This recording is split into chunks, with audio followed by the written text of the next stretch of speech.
like worked it all out, and then this morning I changed everything. So, not as prepared as I'd hoped I would, but I'm excited nonetheless. Hi everyone, by the way. I think everyone knows me, but I'm Sandra, if you don't. So I'm talking today about vulnerability, which I'm personally not great at being vulnerable. I tend to run the other direction as soon as things get a bit deep. So I think when I was praying and I was like, what do I speak about? Like, what do you want me to speak about? Because actually, backstory, Bruce asked me to speak, and I had my easy little talk prepared, something really easy, like for me personally. And as I was praying about it, I had zero ideas about what to actually talk about. So God put vulnerability on my heart, and I was like, oh, are you sure? I don't really know much about it, but I was praying, and this whole planning this was such a great learning curve for me, because it just reminded me of the real basics about church and community and all that good stuff, which I'm really excited to share about with you guys. So to start off with, I thought I'd start with one of my favorite examples of vulnerability in the Bible, which is in 2 Corinthians, with Paul, and he's talking about the thorn in his side.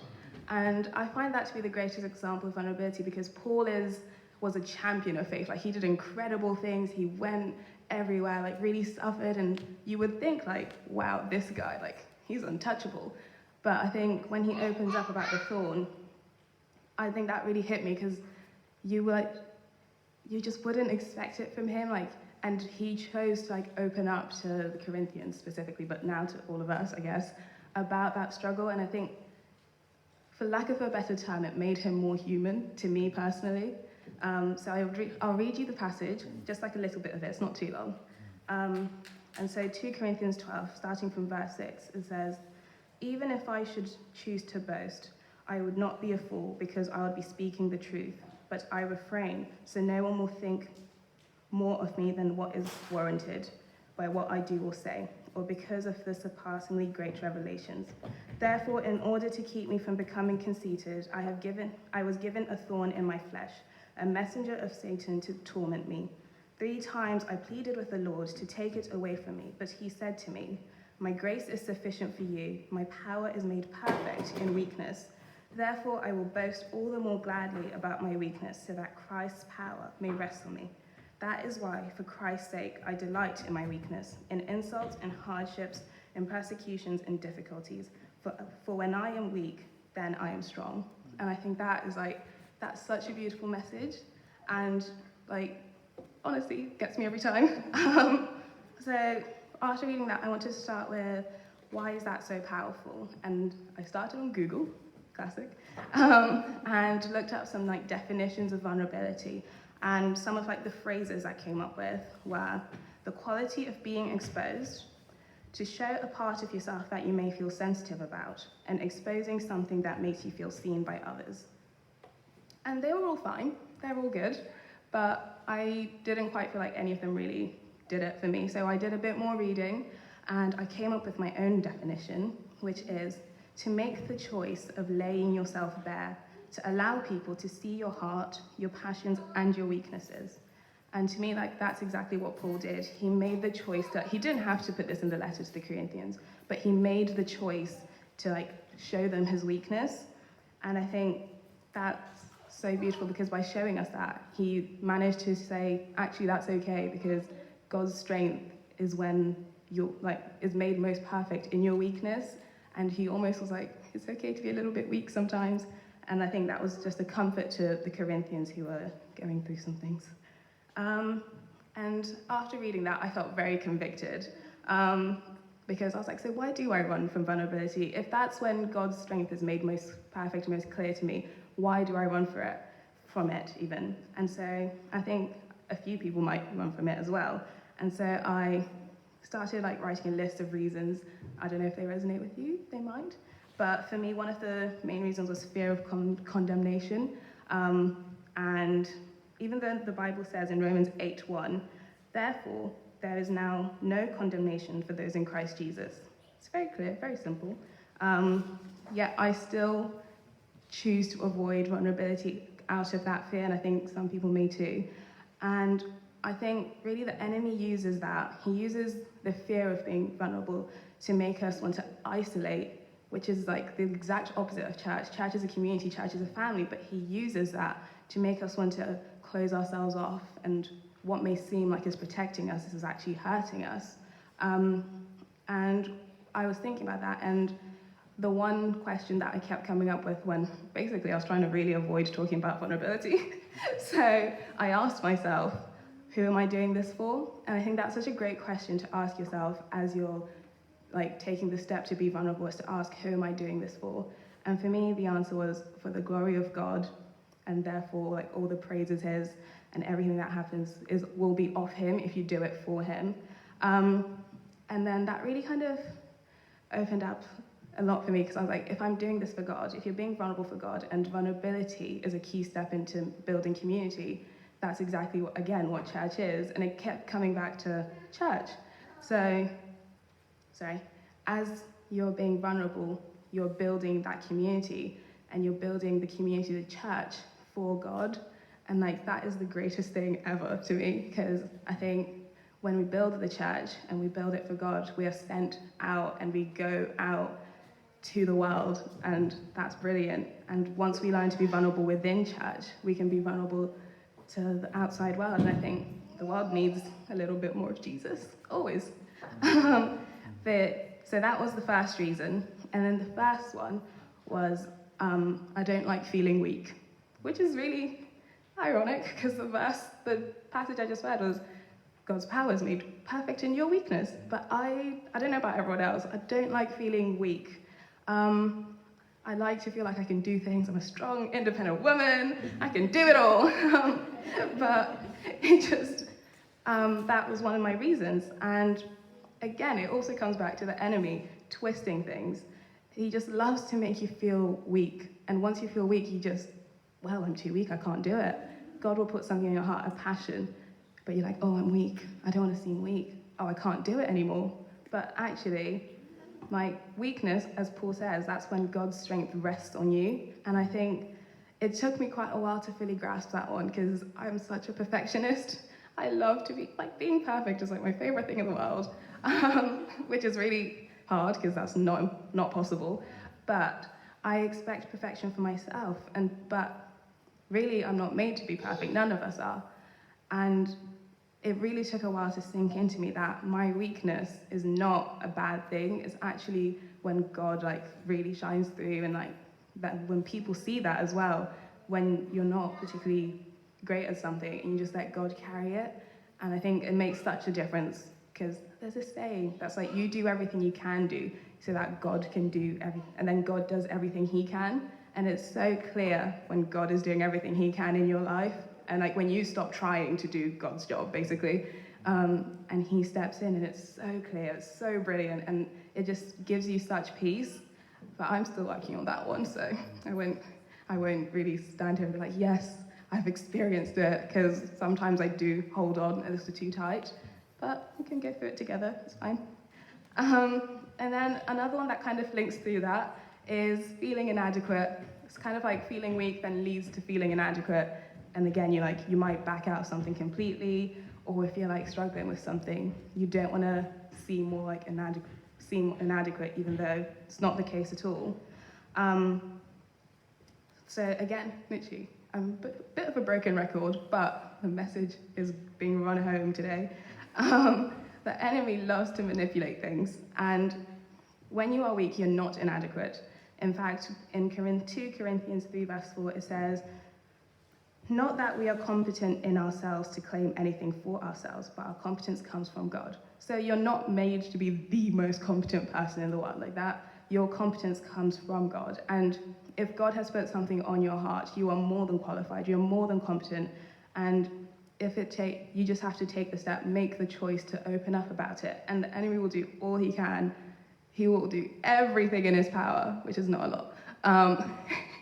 But he'll do everything in his power to make you feel like you're inadequate and you're weak, but actually none of that comes from you, it comes from God. And I think the running theme really is that we put a lot of pressure on ourselves, and like forget that actually God is there. We have a helper. Like more than that, we have like literal God to like carry through, like to come through for us, to come through and just absolutely go above and beyond anything we could ever do.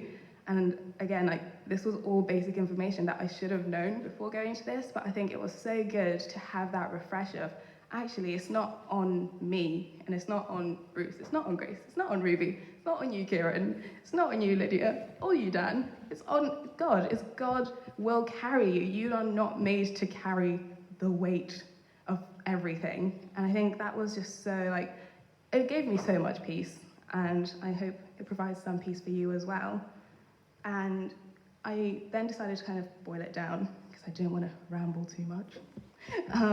But I think it comes down to pride, which is, yeah, not a great thing.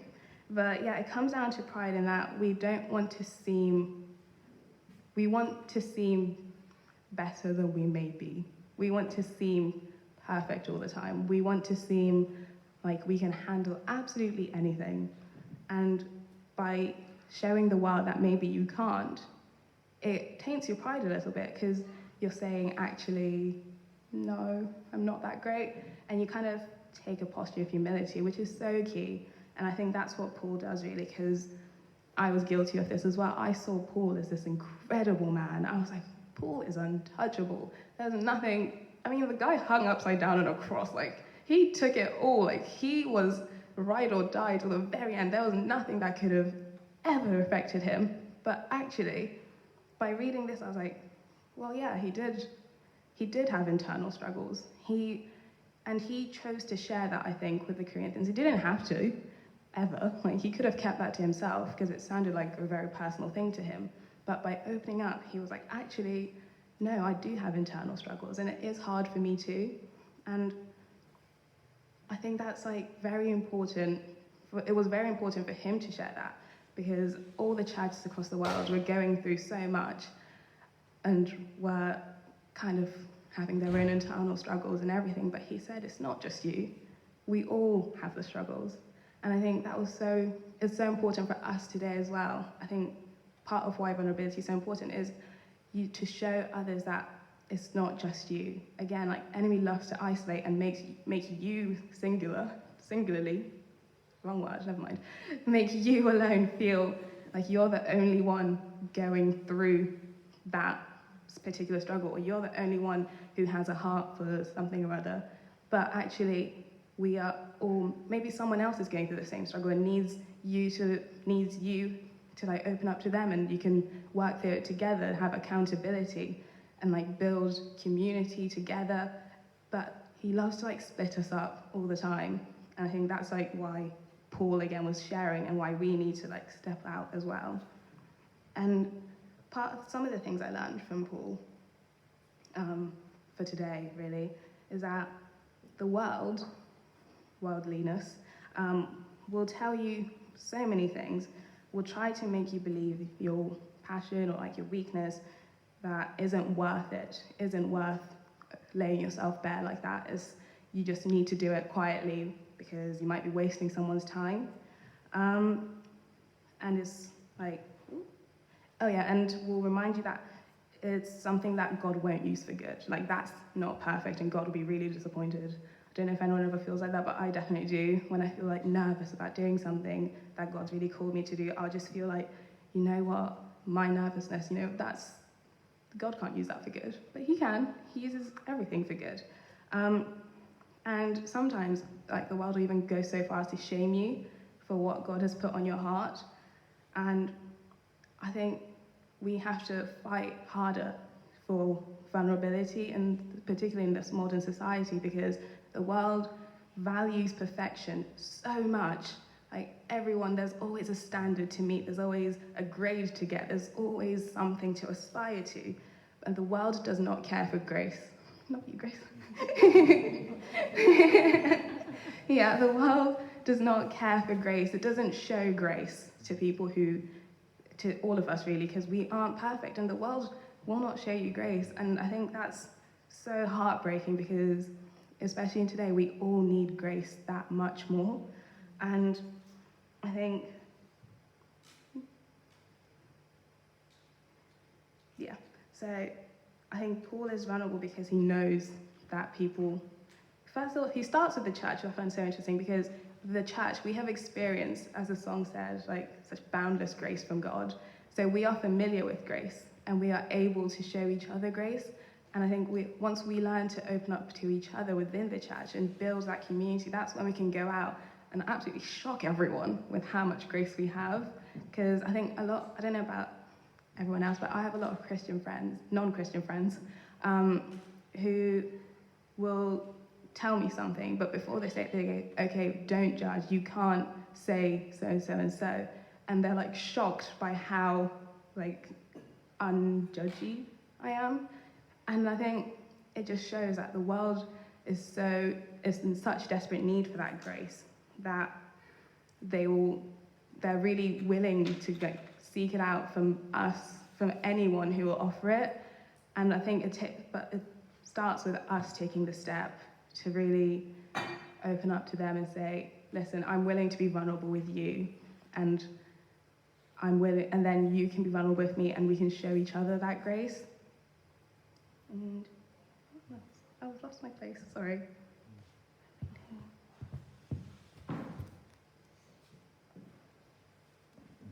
Yeah, so my final little point that I've kind of been mentioning throughout was community. The ultimate purpose, I think, of vulnerability is to build community, is to make a family, which again, the church. So good, cyclical, we like this. But it's to build a community and a family, and that's exactly what it's for. And obviously vulnerability doesn't mean share every single detail of your life. Like not everything needs to be shared, but it's all about deciding what is right to share with whom and when. Because I think if someone comes to you and is like, hey, I'm struggling with A, B, and C, and you maybe relate to just B and C, you can share about your struggles with B and C. And that can just build a bond that can then be made stronger. And they can go to someone else who's also struggling with A, and then you can join together and make like an accountability circle. And that's so important within the church. And that's kind of what my final thing was, to encourage you to just be vulnerable with one person. I'm also taking on this challenge. Just one person, and see where that can lead. And you'll be amazed by how you're not the only person going through something or with something on your heart. And you'll be just so amazed what God can use that for. And I think that's something I never fully grasped before. But I really do encourage me and you to just grasp that and just think, actually, yeah, I'm not alone. God will use it for good. I may be a little bit weak, but you know what? When I am weak, God's strength is made strong, and there is nothing better in the world than when God really shines into your life and like steps in right when you think, oh my goodness, I'm at the end of everything, but God always steps in. So yeah, that's all I had. Sorry, it's not very long.